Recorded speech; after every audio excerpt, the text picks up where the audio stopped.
Allô tout le monde, c'est Elisabeth du blog Ruban Cassette.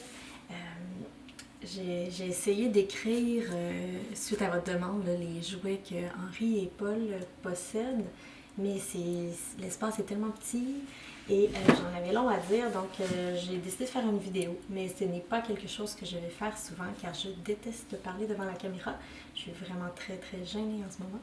Donc je vais rapidement vous montrer et expliquer les jouets que les enfants ont. Et voilà, si vous avez des questions, posez-les sur le blog, ça va me faire plaisir d'y répondre par écrit. Donc Henri a 4 ans et demi et Paul a 3 ans. Et ça ici, c'est l'entrée de la maison, la porte avant.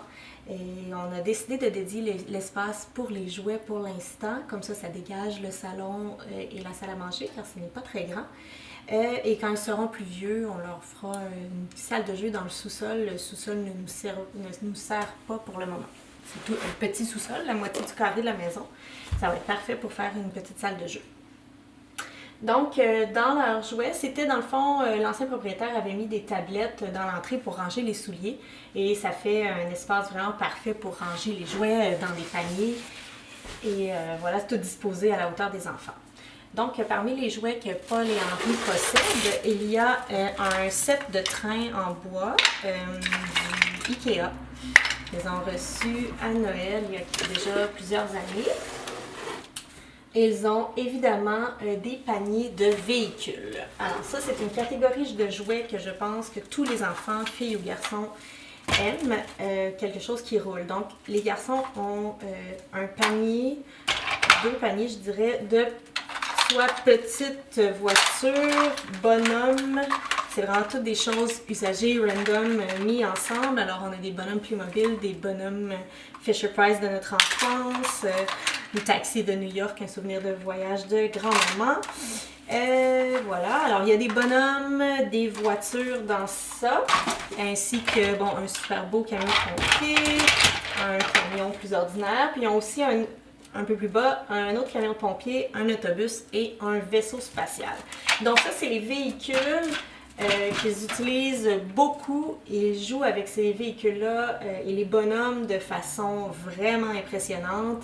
Et tous ces véhicules-là deviennent... Ah, ils ont un tracteur aussi. Ces véhicules-là deviennent tout. Pas besoin que ça soit aussi spécifique. Le camion bleu comme ça est un camion remorque qui devient un autre camion pompier, il devient une ambulance. Leurs jeux sont vraiment se déploient vraiment beaucoup, donc ça n'a pas besoin d'être spécifique. Ils ont eu beaucoup de cadeaux là-dedans, donc c'est plus spécifique, mais comme je vous dis, ça se transforme vraiment beaucoup au gré de leur jeu. Ensuite, qu'est-ce qu'ils ont ici? Ils ont un panier de pâte à modeler. Donc ça, c'est la pâte à modeler maison que je fabrique. J'en fais une batch par peut-être 6 ou 8 mois. C'est vraiment une recette fantastique là, qui se conserve très longtemps. Et ils ont leurs outils de pâte à modeler. Voilà, des outils classiques, rouleau à pâte, des cossins en plastique, mais aussi des emporte-pièces à biscuits. Et ça, je suis pas nerveuse du tout. Et ça, mais ça sert jamais. C'est la voisine qui nous l'a donné de façon super généreuse, mais ils s'en servent pas. Donc, je ne sais pas si on va le garder. Je pense que ça rentre dans le panier. Et le but, c'est que chaque catégorie rentre dans son espace. Ça, c'est un super bon guideline là, pour limiter la quantité de jouets. Alors, mis à part pour les véhicules, chaque chose doit rentrer dans son espace. On est un petit peu plus lousse pour les véhicules parce que les gars aiment vraiment ça. Vraiment ça. Alors, ensuite, on a... Bon, quand c'est bien rangé, ça rentre. Alors, on a un panier avec des costumes. On a d'autres costumes dans le sous-sol. Majoritairement des costumes que j'avais quand j'étais petite. On pourrait élaguer pas mal à ce niveau-là. Je pense qu'on a, pas mal. On a un sac avec 5-6 morceaux de costume, mais ça sert pas super beaucoup. Alors, ils se costument avec des objets du quotidien, donc on pourrait faire du ménage à ce niveau-là. Leur costume préféré, c'est ça, cette casquette-là qui sert à faire une police, à faire un chauffeur de train. Et Paul est obsédé par le costume d'Halloween d'Oscar, d'abeille, que mon ami m'avait donné. C'est un 9 mois et Paul le porte encore, c'est ridicule. Il est très petit. Mais voilà, alors ces temps-ci, il se costume beaucoup avec ça, donc je le laisse disponible dans l'entrée.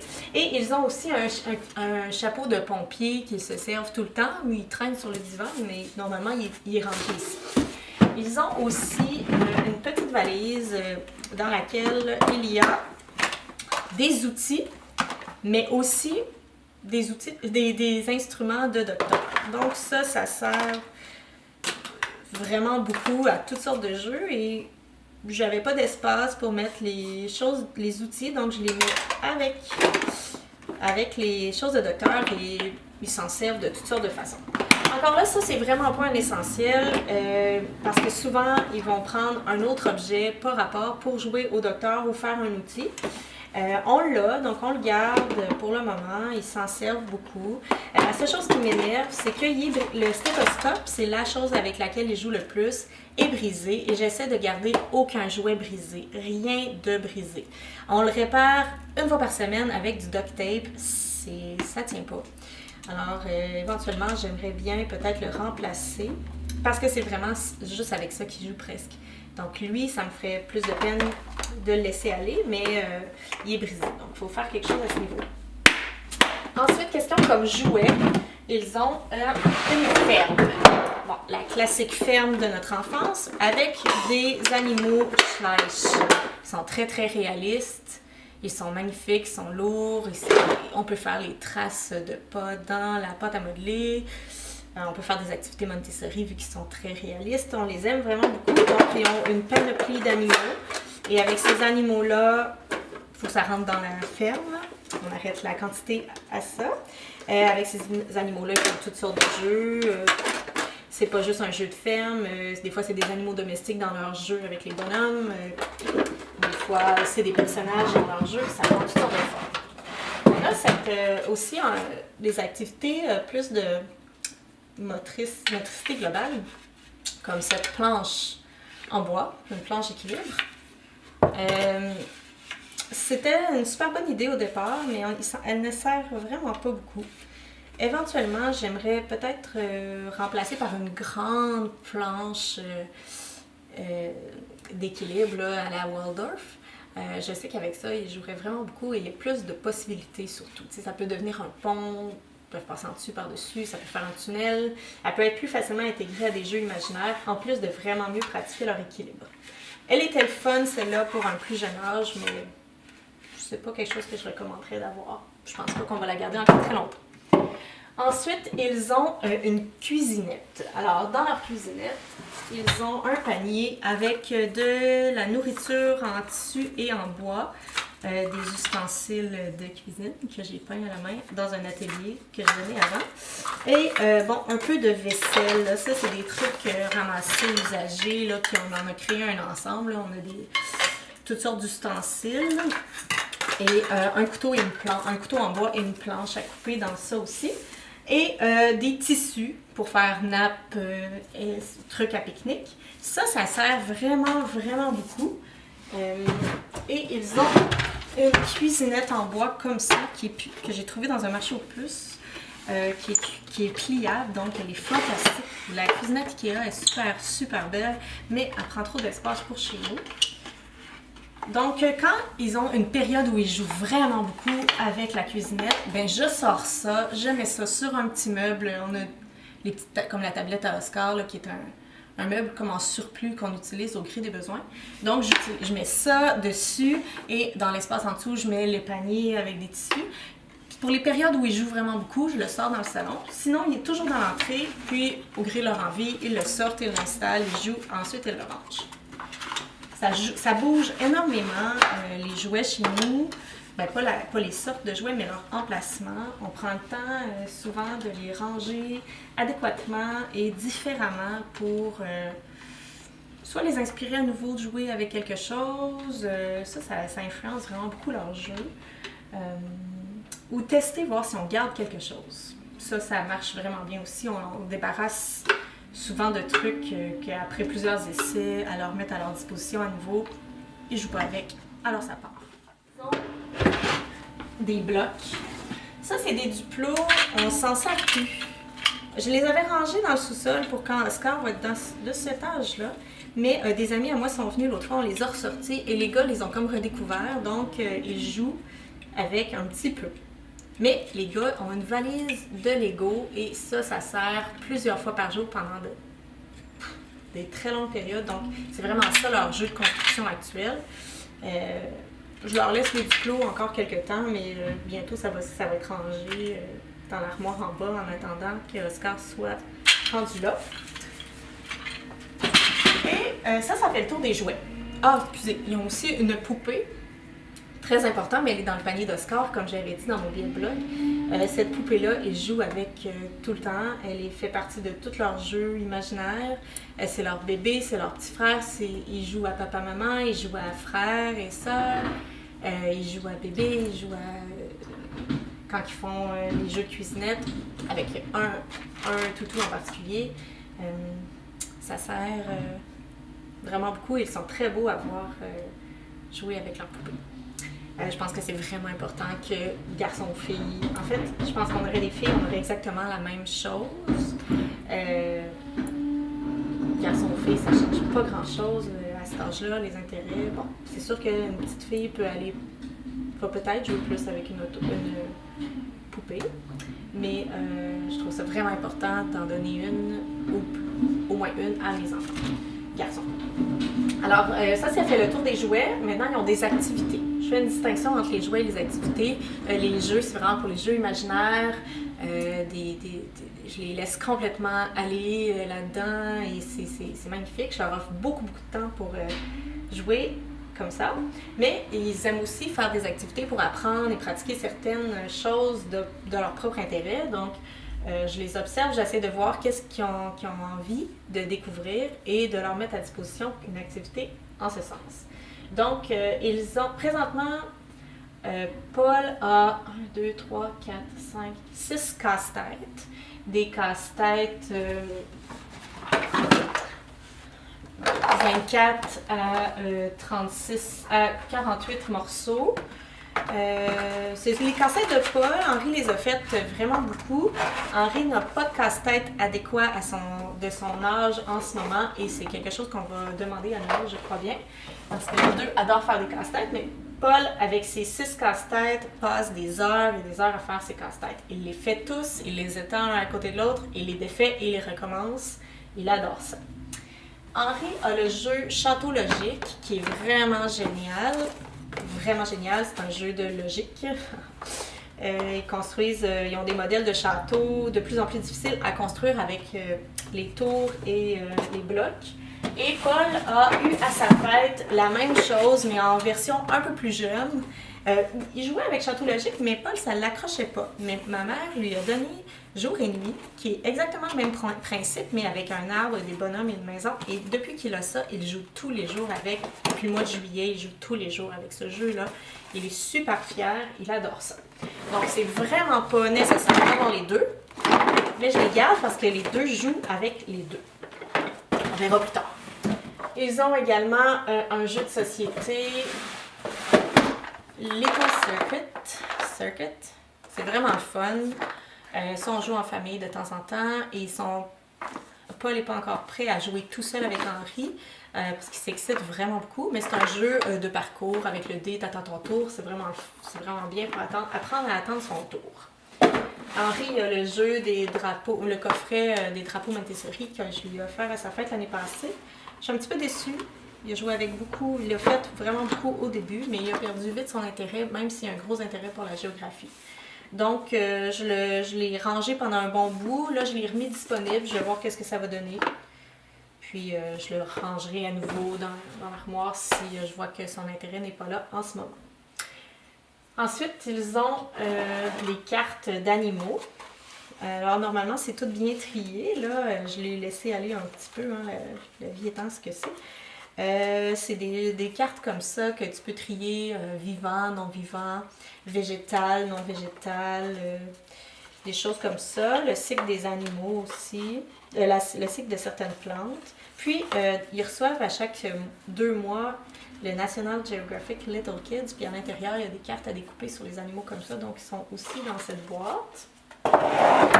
Ensuite de ça, ils n'ont pas de caisse enregistreuse pour jouer au magasin, mais Henri s'en est fabriqué une. J'avais cette vieille boîte-là qui traînait. Il l'a décorée de ses dessins et à l'intérieur, il a fabriqué de l'argent. Donc, quand ils ont besoin de quelque chose, ils font semblant de l'acheter avec ça. C'est leur caisse enregistreuse. C'est cute. Henri a une activité de chiffres et de lettres, comme ça, avec des épingles. Mettre l'épingle soit au bon chiffre ou soit à la bonne lettre. C'est tout simple et c'était dans une période où il y avait vraiment un besoin. Il voulait pratiquer ses chiffres. C'était 100%... ça provenait de lui à 100%. Ils ont aussi des dominos d'animaux qu'ils avaient reçus en cadeau. Et ça sert soit à faire le vrai jeu de dominos, ça sert à jeu de construction. Ils s'en servent aussi pour faire des routes, pour rouler leurs autos. Vraiment très simple. Vraiment pas un essentiel. On l'avait reçu en cadeau et ça a sa place encore chez nous. Et finalement, encore avec la passion chiffres pour Henri, et là, Paul commence à le faire aussi. Bon, j'avais cette petite activité de chiffres où tu prends le bon chiffre et tu comptes les autres morceaux et tu trouves le bon chiffre et tu fais le casse-tête. Ça va jusqu'à 20. Présentement, Paul fait de 1 à 6. Henri fait de 1 à 12 et graduellement, à leur rythme, ils se rendront à 20. Donc, ça dure très, très longtemps. Ça fait déjà une couple d'années là, que ça sert. Ensuite, ils ont ma collection de roches ainsi qu'une boîte de trésors de la nature. Ça, je pourrais jamais dire à quel point c'est un jeu nécessaire pour les enfants. Les enfants trippent sur tout ce qui est de la nature. Donc, on ramasse des trésors et on les entrepose dans cette boîte-là et on fait différentes choses avec ça. Des bouts de bois, des cocottes, des coquillages. Vous voyez, on a fait une activité pour les peindre. Peindre des roches. Voilà, tout le monde devrait voir des petites choses de la nature. Dans le sous-sol, il y a également un panier avec des instruments de musique qu'on sort régulièrement. La raison pourquoi elle n'est pas toujours sortie, c'est que je veux que ça serve quand c'est le temps, je veux dire, vu que c'est très bruyant et ça excite beaucoup les enfants, on veut pas toujours que ce soit comme ça dans la maison. Donc, pour garder l'ambiance plus calme, on le laisse en bas et les enfants vont le chercher quand ils en ont besoin. Ils montrent aussi mon piano, un petit clavier électronique que j'avais quand j'étais petite. Donc, ça, c'est le fun. On joue de la musique, excusez. Puis aussi, ils vont souvent sortir les chaudrons pour se faire une batterie avec. Alors, c'est vraiment le fun. On chante des chansons, puis on connecte comme ça. Dans le sol, il y a aussi une maison de poupée en bois. Vraiment super belle que j'avais trouvée sur Kijiji. Et ils ne jouent vraiment pas beaucoup avec. Pourtant, c'est leur jeu préféré, quasiment chez leur grand-maman. Mais ici, ils ne jouent pas beaucoup avec. Donc, je ne sais pas si je vais garder la maison, mais je vais clairement garder les bonhommes et les meubles parce que ça, ils jouent avec. Mais la maison comme telle, ils ne jouent pas beaucoup avec. Et voilà. Et dans l'armoire en bas, on a aussi une réserve de livres qu'on rotationne et quelques jouets qu'on garde pour Oscar pour plus tard. Entre maintenant et 3 ans et 3 ans et demi. Donc, dans le sous-sol, là, ça prend... c'est un espace d'un garde-robe. Là, je vous mettrai une photo. Voilà. L'autre catégorie qui n'est pas dans l'entrée, mais qui est, vous l'avez sûrement vu passer, c'est le mur de bricolage. Moi, je pense que c'est très important de laisser à disposition aux enfants des choses de bricolage et du matériel d'art et de les laisser, une fois qu'on leur a montré à s'en servir, de les laisser vraiment libres à ce niveau-là. Donc, je ne mets pas ça dans la catégorie des jouets ou des activités. C'est vraiment quelque chose de créatif et de la dextérité, de la concentration. Donc ça, ils ont des crayons en bois, de la peinture à l'eau et de la gouache, des ciseaux, de la colle et une série de sortes de papier de carton. Et ils ont des étampes.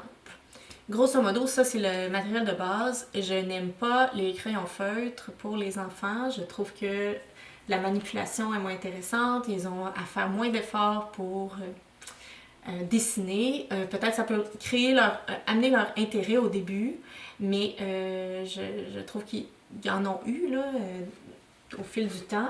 Mais j'ai toujours eu cette pensée-là, mais ils en ont eu au fil du temps, ils en ont reçu un cadeau ou des trucs comme ça. Rapidement, de toute façon, ça sèche ou ça se vide, fait que moi, j'en rachète pas. Mais à chaque fois qu'ils en ont, il y a beaucoup moins, ils s'appliquent beaucoup moins. Les crayons de cire, on s'en sert au début, pour les pratiquer à manipuler des crayons, puis c'est pas long que ça passe au crayon de bois. Et ils utilisent aussi beaucoup ma peinture à moi, surtout Henri, ma peinture, mes pinceaux. Alors ils apprennent à respecter le matériel plus dispendieux, de meilleure qualité, plus difficile à travailler aussi. Je n'ai pas fait essayer la peinture à l'huile encore, mais ils utilisent mon acrylique et ma peinture à l'eau, mon aquarelle, qui est de la peinture à l'eau. Et voilà, puis aussi dans notre mur de bricolage, on a aussi des plumes, des cocottes, de la corde, du papier collant, des choses comme ça là, pour d'autres sortes d'activités de création. Puis on a aussi mon matériel à moi, mon encre de Chine, ma peinture à tissu, pour quand moi j'ai envie de faire ces choses-là. On accroche aussi les délans frontales, la loupe et des jumelles sur leur mur de bricolage. Ça devient comme un peu leur section mur d'explorateur aussi. Comme ça, c'est sous la main dès qu'on voit des oiseaux dans la cour ou qu'on veut sortir rapidement le soir, on utilise ça. Bonjour, excusez-moi, le beau Oscar s'est réveillé de sa sieste, donc je suis allée le chercher. Alors, juste pour terminer, en fait, c'est ça. Je pourrais peut-être vous mettre des photos de ce qui se trouve dans le sous-sol, là, en entreposage, si je peux dire. Mais ça fait vraiment le tour de ce que l'on possède. Ah oui, on possède aussi une belle réserve de livres dans le sous-sol, dans l'armoire, et également un espace dans le salon dédié aux livres. Normalement, c'est dans un meuble comme pour les livres d'Oscar, une petite tablette basse qui est une boîte de bois en fait. Mais là, Oscar est dans un âge très exploratoire et manipule beaucoup tous les objets qui sont à sa disposition. Et je ne voudrais pas qu'il déchire les pages de nos beaux livres de grands. Donc, on les a surélevés pour l'instant, le temps qu'ils apprennent à les manipuler. Puis ensuite, on les remettra comme il faut à la disposition des 3 garçons quand ça sera le temps. Sinon, ça fait vraiment le tour de ce que l'on a pour les jouets et les activités à la maison.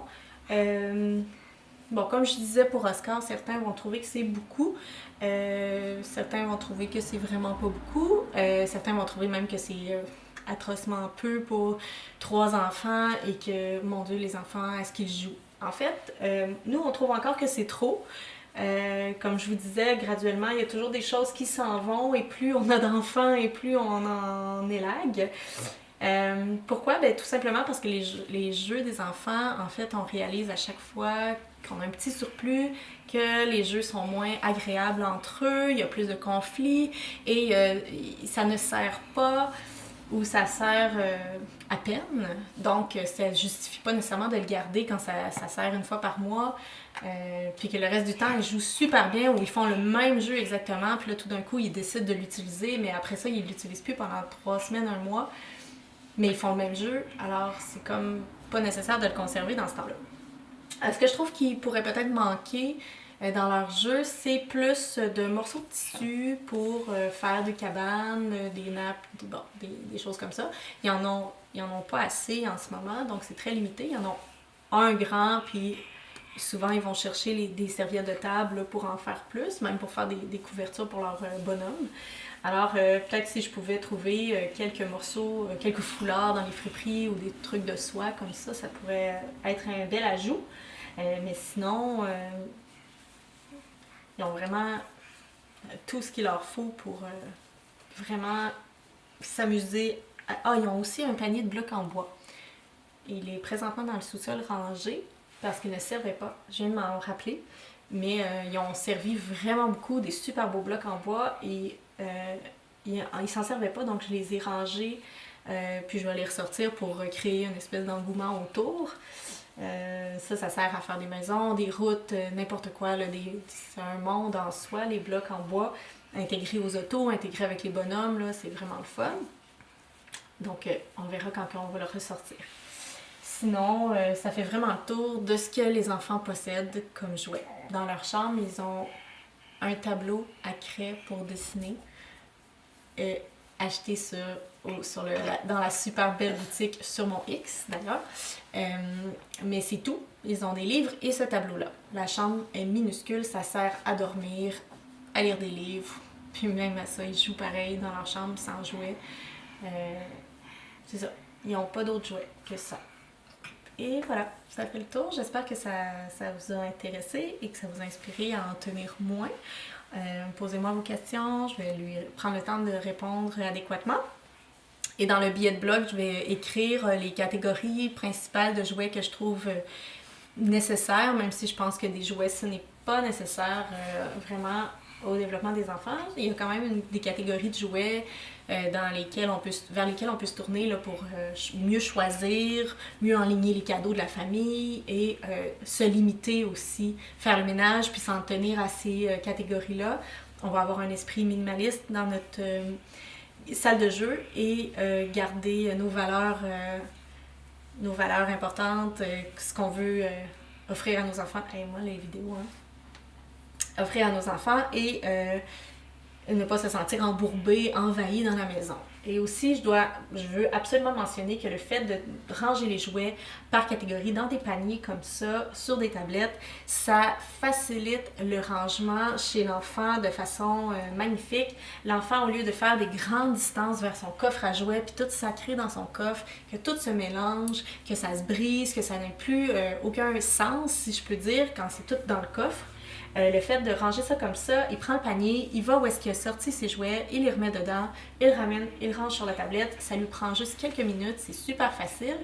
Et les enfants jusqu'à un âge assez élevé aiment mettre dedans, l'action de mettre dedans. Donc en utilisant cet intérêt-là, on peut les pratiquer à ranger. Puis avec les paniers comme ça facilite vraiment beaucoup la tâche. C'est pas toujours parfait, hein? Ça leur tente pas, très souvent ça leur tente pas de ranger, mais ça leur prend pas grand chose pour finalement les motiver et qu'ils le fassent vu que c'est facile à faire. Donc en gros, ça fait le tour de ce que Henri et Paul possèdent pour jouer. Merci, bonne journée!